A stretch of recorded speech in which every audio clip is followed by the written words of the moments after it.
Bharuch LCB પોલીસનો staff Ankleshwar વિસ્તારમાં પેટ્રોલિંગમાં હતો તે દરમિયાન બાતમી મળી હતી કે અંકલેશ્વરના સારંગપુર ગામની સોનલ પાર્ક સોસાયટીમાં ભાડેથી રહેતો ગૌરવકુમાર પ્રદીપ મંડલ પોતાના મકાનમાં દેશી બનાવટનો તમંચો સંતાડી રાખેલ છે।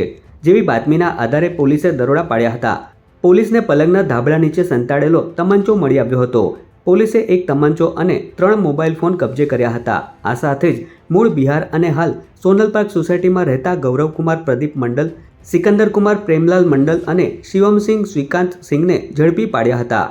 જ્યારે હત્યા અંગે પૂછપરછ કરતા તેઓ લક્ષ્મણનગરમાં રહેતા પ્રભુ મંડલ પાસેથી ભેગા મળીને ખરીદી કરી હોવા સાથે ગ્રાહક શોધી વેચાણ કરવાની તૈયારીમાં હોવાની કબૂલાત કરી હતી।